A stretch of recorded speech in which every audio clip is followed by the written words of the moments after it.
Good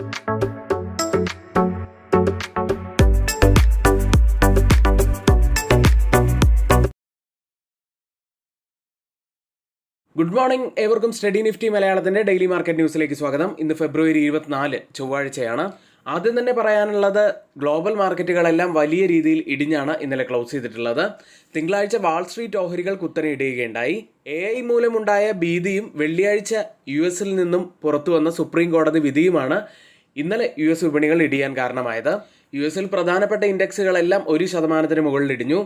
ഏറ്റവും കൂടുതൽ ഇടിവുണ്ടാക്കിയത് financial സ്റ്റോക്കുകളായിരുന്നു. 3.3% ഇടിഞ്ഞു. സോഫ്റ്റ്വെയർ റിലേറ്റഡ് ആയിട്ടുള്ള സ്റ്റോക്കുകൾ 4.3% ഇടിവുമാണ് രേഖപ്പെടുത്തിയത്. ഇതിനോടൊപ്പം തന്നെ പറയാനുള്ളത്, ഇന്നലെ US ലിസ്റ്റ് ചെയ്ത ADR സ്റ്റോക്കുകളിൽ ഇൻഫോസിസ് 5% ഇടിവാണ് ഉണ്ടാക്കിയത്. വിപ്രോ ഏകദേശം 3% ഇടിഞ്ഞു. ബാങ്കിങ് സൈഡിൽ HDFC ബാങ്കും ICICI ബാങ്കും 1% മുകളിൽ ഇടിഞ്ഞപ്പോൾ ഡോക്ടർ റെഡ്ഡി ലബോറട്ടറീസ് മാത്രമാണ് പോസിറ്റീവിൽ ക്ലോസ് ചെയ്തത്. ഏകദേശം 1.5% ഉയർന്നാണ് ക്ലോസ് ചെയ്തത്. ഇന്ത്യൻ IT ഇൻഡെക്സിലേക്ക് വന്നാൽ നിഫ്റ്റി IT പൊതുവിൽ വീക്കായി തന്നെയാണ് തുടരുന്നത്. പ്രധാനപ്പെട്ട ഒരു ലെവലിന് അരികെയായിട്ടാണ്. ആ ലെവൽ ബ്രേക്ക് ചെയ്യുമോ എന്ന് തന്നെയാണ് നമ്മൾ നോക്കുന്നത്. നിഫ്റ്റിയും ബാങ്ക് നിഫ്റ്റിയും കൂടാതെ നിഫ്റ്റി IT ഇനി നമ്മൾ ശ്രദ്ധിക്കേണ്ട പ്രധാനപ്പെട്ട ലെവലുകൾ ഏതൊക്കെയാണ് എന്ന് നമ്മൾ ഈ വീഡിയോയുടെ അവസാനം പറയുന്നുണ്ട്. വീഡിയോ അവസാനം വരെയും കാണാൻ ശ്രമിക്കുക. നിഫ്റ്റിയെയും നിഫ്റ്റി IT ഇൻഡെക്സിനെയും ചെറുതായി ഒന്ന് കമ്പയർ ചെയ്യുകയാണെങ്കിൽ, നിഫ്റ്റി കഴിഞ്ഞ 2 ദിവസമായിട്ട് പോസിറ്റീവിലാണ് ക്ലോസ് ചെയ്തത് എങ്കിലും നിഫ്റ്റി IT ഇൻഡെക്സ് കഴിഞ്ഞ 3 ദിവസങ്ങളായിട്ട് ഇടിവിൽ തന്നെയായിരുന്നു. ഇനി ബുധനാഴ്ചയാണ് US നിന്നും എൻവിഡിയയുടെ റിസൾട്ടുകൾ പുറത്തു വരുന്നത്. യൂറോപ്യൻ വിപണികൾ ഇന്നലെ നെഗറ്റീവിലാണ് ക്ലോസ് ചെയ്യുന്നത്.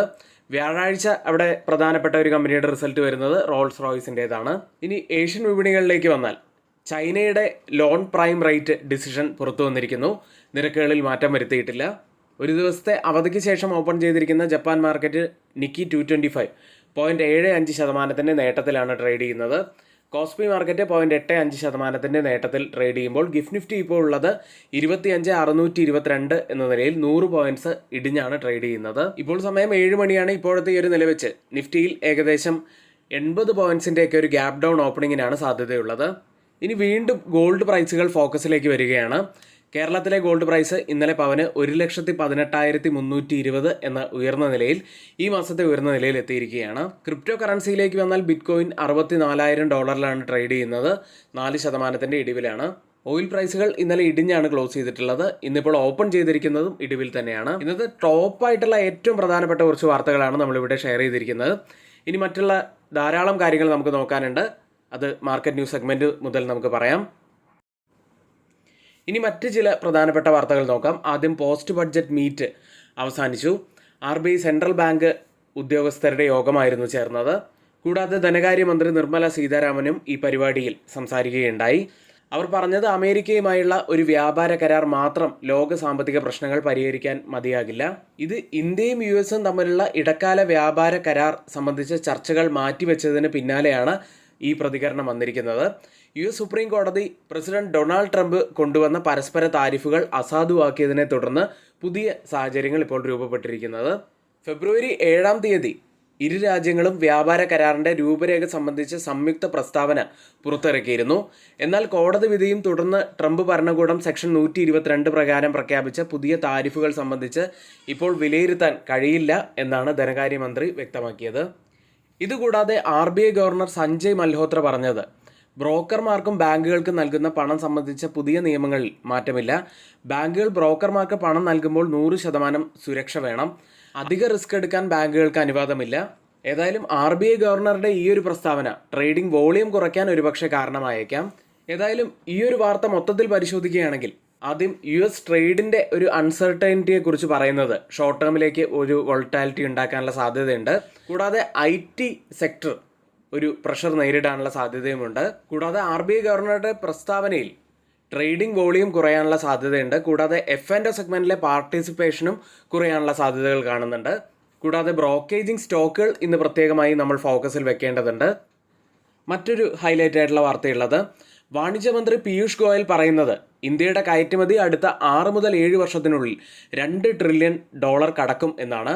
ഫിനാൻഷ്യൽ ഇയർ 2026 കയറ്റുമതി 860 ബില്യൺ എത്തുമെന്നാണ് പ്രതീക്ഷിക്കുന്നത്. ഇതിനകം ഇന്ത്യയുടെ കയറ്റുമതി 825 ബില്യനാണ്. ഫെബ്രുവരി ആദ്യ 2 ആഴ്ചകളിൽ തന്നെ ഡബിൾ ഡിജിറ്റ് ഗ്രോത്ത് കണ്ടതായി മന്ത്രി പറയുന്നു.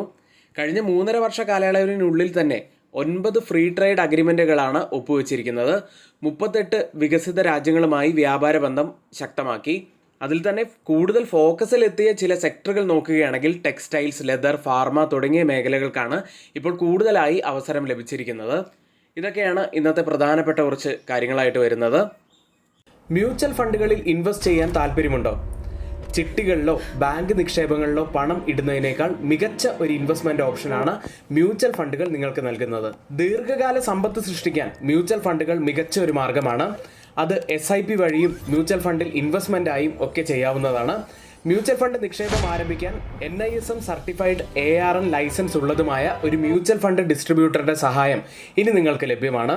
കൂടുതൽ വിവരങ്ങൾക്കും നിക്ഷേപം ആരംഭിക്കാനും സ്ക്രീനിൽ കൊടുത്തിരിക്കുന്ന വാട്സപ്പ് നമ്പറിൽ ഒന്ന് ബന്ധപ്പെടുക. ഇനി ആർക്കെങ്കിലും നമ്മുടെ പെയ്ഡ് എഡ്യൂക്കേഷൻ ടെലിഗ്രാം ചാനലിൽ ജോയിൻ ചെയ്യാൻ താല്പര്യമുണ്ടെങ്കിൽ ഇപ്പോൾ തന്നെ തൊട്ട് മുകളിലെ വാട്സപ്പ് നമ്പറിൽ ഒന്ന് മെസ്സേജ് അയച്ച് നിങ്ങൾക്ക് ജോയിൻ ചെയ്യാവുന്നതാണ്. ഇപ്പോഴിതാ 55% ഡിസ്കൗണ്ടോടുകൂടി 1299 രൂപയ്ക്ക് നിങ്ങൾക്ക് ജോയിൻ ചെയ്യാൻ കഴിയുന്ന നല്ലൊരു അവസരമുണ്ട്. ഇനി സ്റ്റോക്ക് മാർക്കറ്റിനെ കുറിച്ച് കൂടുതലായിട്ട് പഠിക്കണം എന്നുണ്ടെങ്കിൽ ബിഗിനേഴ്സിനായിട്ട് നമ്മൾ സ്റ്റോക്ക് മാർക്കറ്റിൻ്റെ ബേസിക് മുതലുള്ള വീഡിയോസ് ഇപ്പോൾ നമ്മുടെ യൂട്യൂബ് ചാനലിൽ അപ്ലോഡ് ചെയ്യുന്നുണ്ട്. ആ വീഡിയോസ് കാണാത്തവർക്കായിട്ട് അതിൻ്റെ ലിങ്ക് നമ്മളിവിടെ ഡിസ്ക്രിപ്ഷൻ ബോക്സിൽ നൽകുന്നുണ്ട്. ഇന്ന് ശ്രദ്ധിക്കേണ്ട പ്രധാനപ്പെട്ട കുറച്ച് വാർത്തകൾ നോക്കാം. ആദ്യം നാഷണൽ സ്റ്റോക്ക് എക്സ്ചേഞ്ച് ഏപ്രിൽ 29, 2026 മുതൽ ഹഡ്കോ, പിരാമൽ ഫാർമ, ടാറ്റ ടെക്നോളജീസ്, ടൊറന്റ് പവർ എന്നിവയെ ഫ്യൂച്ചേഴ്സ് ആൻഡ് ഓപ്ഷൻ സെഗ്മെന്റിൽ നിന്ന് ഒഴിവാക്കാൻ തീരുമാനിച്ചു. മറ്റൊരു വാർത്തയുള്ളത് ഭാരതി എയർടെല്ലുമായി ബന്ധപ്പെട്ടതാണ്. എയർടെൽ അതിൻ്റെ NBFCയുമായി എയർടെൽ മണി വഴി ഇന്ത്യയിലെ ക്രെഡിറ്റ് ഗ്യാപ്പ് കുറയ്ക്കാനുള്ള വലിയ പദ്ധതികൾ പ്രഖ്യാപിച്ചു. മൊത്തം മൂലധനം 20,000 കോടി രൂപയാണ്. 70% എയർടെൽ വഹിക്കും. ബാക്കി 30% ഭാരതി എൻ്റർപ്രൈസസും. ഫിനാൻഷ്യൽ സർവീസ് മേഖലയിൽ ഭാരതി എയർടെലിൻ്റെ ശക്തമായിട്ടുള്ള ഒരു പ്രവേശനം കൂടിയാണിത്. അടുത്ത് പേസ് ഡിജിടെക് എന്ന കമ്പനിയാണ്. പേസ് ഡിജിടെക്കിൻ്റെ സബ്സിഡറിക്ക്, അതായത് ലീനേജ് പവറിന് റിലയൻസ് ഇൻഡസ്ട്രീസിൽ നിന്ന് 158.7 കോടി രൂപയുടെ വലിയ ഒരു കരാർ ലഭിച്ചിരിക്കുന്നു. അടുത്ത് സൈൻ പോസ്റ്റ് ഇന്ത്യ എന്ന കമ്പനിയാണ്. കൊൽക്കത്ത മുനിസിപ്പാലിറ്റി കോർപ്പറേഷനിൽ നിന്ന് 450 കോടി രൂപ വിലമതിക്കുന്ന ഔട്ട്ഡോർ അഡ്വർടൈസിംഗ് റൈറ്റ്സ് ഓർഡർ കമ്പനിക്ക് ലഭിച്ചിരിക്കുന്നു.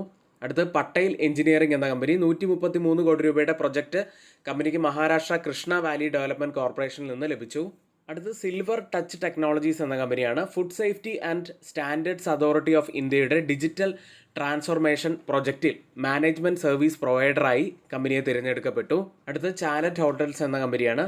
ഹൈദരാബാദിൽ 330 റൂം ലക്ഷറി ഹോട്ടൽ 36,255 സ്ക്വയർ ഫീറ്റിൽ 632.8 കോടി രൂപയുടെ മൊത്തം നിക്ഷേപം കമ്പനി നടത്തിയിരിക്കുന്നു. ഹൈദരാബാദിൽ കമ്പനിയുടെ 3ാമത്തെ ഹോട്ടലാണിത്. അടുത്തത് central tax and excise department കൊച്ചിയിൽ നിന്ന് 1816.65 കോടി രൂപയുടെ tax demand notice Bharat petroleum corporation ലഭിച്ചിരിക്കുന്നു. ഇന്ന് F&O സെഗ്മെൻറ്റിൽ ബാനായ സ്റ്റോക്ക് സെയിൽ മാത്രമാണ്. അടുത്ത് FIDA ആക്ടിവിറ്റിയിലേക്കാണ്. FIs ഇന്നലെ നല്ല ബൈയിങ്ങിലേക്ക് വന്ന ദിവസമായിരുന്നു. 3484 കോടി രൂപയ്ക്കാണ് അവർ ബൈ ചെയ്തത്. DIs ആവട്ടെ 1292 കോടി രൂപയ്ക്ക് സെല്ല് ചെയ്തു. ഇന്ന് നമ്മൾ നിഫ്റ്റിയിലും ബാങ്ക് നിഫ്റ്റിയിലും ശ്രദ്ധിക്കേണ്ട പ്രധാനപ്പെട്ട കുറച്ച് കാര്യങ്ങളിലേക്കാണ്. ഇന്നലെയും നിഫ്റ്റി പോസിറ്റീവിലാണ് ക്ലോസ് ചെയ്യുന്നത്. 25,719 142 പോയിന്റ്സ് ഉയർന്നാണ് ക്ലോസ് ചെയ്തിട്ടുള്ളത്. നിഫ്റ്റിയിൽ വീണ്ടും നമുക്കൊരു പോസിറ്റീവ് മൂവ്മെൻറ്റ് തന്നെയാണ് ലഭിച്ചിരിക്കുന്നത്. വെള്ളിയാഴ്ചത്തെ ഹൈക്ക് മുകളിലായിട്ട് ഒരു ക്ലോസിംഗ് വെക്കാൻ സാധിച്ചിട്ടുണ്ട്. നിഫ്റ്റിയെക്കുറിച്ച് പറയുകയാണെങ്കിൽ ഇപ്പോഴുള്ള ഈ ഒരു സോൺ ബ്രേക്ക് ചെയ്യേണ്ടതായിട്ടുണ്ട്. അപ്സൈഡിലും ഡൗൺ സൈഡിലും ഇങ്ങനെ ഒരു ട്രെൻഡ് ലൈൻ വരയ്ക്കുകയാണെങ്കിൽ അപ്സൈഡിലും ഡൗൺ സൈഡിലും 2 ടച്ച് പോയിന്റുകൾ നമുക്ക് കാണാൻ കഴിയും. അതായത് ഇനിയും ഒരു പക്ഷേ ഈ ഒരു സോണിൻ്റെ അരികിൽ എത്തിക്കഴിഞ്ഞാൽ ഒരു റിവേഴ്സലുള്ള സാധ്യതകൾ ഒരുപക്ഷെ നമുക്ക് കാണാൻ കഴിയും. ഇനി ഒരുപക്ഷെ അത് ബ്രേക്ക് ചെയ്യുകയാണെങ്കിൽ പിന്നീട് നമ്മൾ ശ്രദ്ധിക്കേണ്ടത് ഈ ഒരു സോണായിരിക്കും. ഇനി ഒരുപക്ഷെ ഡൗൺ ആവുകയാണെങ്കിൽ ഈ ഒരു സപ്പോർട്ട് സോൺ വളരെ പ്രധാനപ്പെട്ടതാവാനും സാധ്യതയുണ്ട്. നിഫ്റ്റിയെ സംബന്ധിച്ച് ഒരു റെസിസ്റ്റൻസ് ആവാൻ സാധ്യതയുള്ളത് 25,800ഉം സപ്പോർട്ട് ആവാൻ സാധ്യതയുള്ളത് 25,700ഉമാണ്. അടുത്തതായി ബാങ്ക് നിഫ്റ്റിയിലേക്ക്. നിഫ്റ്റിയുമായി കമ്പയർ ചെയ്യുമ്പോൾ ബാങ്ക് നിഫ്റ്റി ഇന്നലെ വീക്കായിരുന്നു. 61,264 92 പോയിൻറ്റ്സ് മാത്രം ഉയർന്നാണ് ബാങ്ക് നിഫ്റ്റി ഇന്നലെ ക്ലോസ് ചെയ്യുന്നത്. ബാങ്ക് നിഫ്റ്റിയിൽ അപ്സൈഡിൽ നല്ലൊരു സെല്ലിംഗ് പ്രഷർ കാണിക്കുന്ന ഒരു ക്യാൻഡിലായിരുന്നു ഇന്നലെ ഫോം ആയിട്ടുള്ളത്.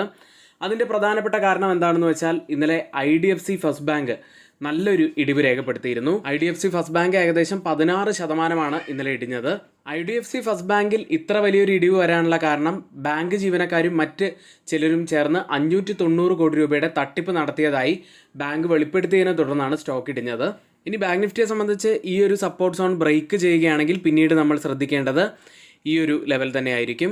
ഇനി നിഫ്റ്റി കഴിഞ്ഞ 2 ദിവസമായിട്ട് പോസിറ്റീവിൽ ക്ലോസ് ചെയ്യുമ്പോൾ നിഫ്റ്റി IT ഇൻഡെക്സ് കഴിഞ്ഞ 3 ദിവസമായിട്ട് നെഗറ്റീവിലായിരുന്നു ക്ലോസ് ചെയ്യുന്നത്. നിഫ്റ്റി ITയിൽ ഫെബ്രുവരി 13-ാം തീയതി ഒരു പുൾ ബാക്ക് ലഭിച്ചതിന് ശേഷം നല്ലൊരു മൂവ്മെൻറ്റ് നമുക്ക് കാണാൻ സാധിച്ചിരുന്നു. അതിനുശേഷം ഇപ്പോൾ അതേ ലെവലിന് അരികെയായിട്ടാണ് ഇപ്പോൾ നിഫ്റ്റി IT ഉള്ളത്. ഇവിടെ നിന്നും ഒരു പുൾ ബാക്ക് ലഭിക്കുമോ എന്ന് തന്നെയാണ് നമ്മൾ ഉറ്റുനോക്കുന്നത്. ഇനി ഒരുപക്ഷെ ഈ ഒരു സോണിന് താഴെയായിട്ടാണ് ക്ലോസിംഗ് വെക്കുന്നതെങ്കിൽ, പ്രത്യേകിച്ച് ഒരു വീക്ക്ലി ക്ലോസിംഗ് ഒക്കെ വെക്കുകയാണെങ്കിൽ അതൊരു ബീറിഷ് സൈനായിട്ട് തന്നെ നമുക്ക് കൂട്ടാം. കുറച്ചുകൂടി വലിയൊരു ഇടിവ് നമുക്ക് നിഫ്റ്റി ITയിൽ വരാനുള്ള സാധ്യതകൾ അത്തരത്തിലാണെങ്കിലുണ്ട്. ഇന്ന് നമ്മൾ പ്രത്യേകമായി ശ്രദ്ധിക്കേണ്ട കുറച്ച് കാര്യങ്ങളാണ് നമ്മളിവിടെ പറഞ്ഞു പോയത്. ഇനി ആർക്കെങ്കിലും പുതിയൊരു ഡിമാറ്റ് അക്കൗണ്ട് ഓപ്പൺ ചെയ്യണമെന്നുണ്ടെങ്കിൽ ലിങ്ക് നമ്മൾ ഡിസ്ക്രിപ്ഷൻ ബോക്സിലാണ് നൽകിയിരിക്കുന്നത്. ഇന്നിവിടെ നമ്മൾ പറഞ്ഞ എല്ലാ കാര്യങ്ങളും ഏറ്റവും ഓതറൈസ്ഡ് ആയിട്ടുള്ള സൈറ്റുകളായ money control, Mint, Reuters, CNBC, Financial Express തുടങ്ങിയ മാധ്യമങ്ങളിൽ നിന്നാണ് നമ്മൾ എടുത്തിരിക്കുന്നത്. മറ്റുള്ളവയെല്ലാം നമ്മുടെ വ്യൂസ് മാത്രമാണ്. ഒരിക്കലും റെക്കമെൻഡേഷൻ അല്ല, നിങ്ങളുടെ എഡ്യൂക്കേഷണൽ പർപ്പസിന് വേണ്ടി മാത്രമാണ് ഷെയർ ചെയ്യുന്നത്. എങ്കിൽ ഇന്നത്തെ ഈ വീഡിയോ ഇവിടെ പൂർത്തിയാവുന്നു. ഏവർക്കും നന്ദി.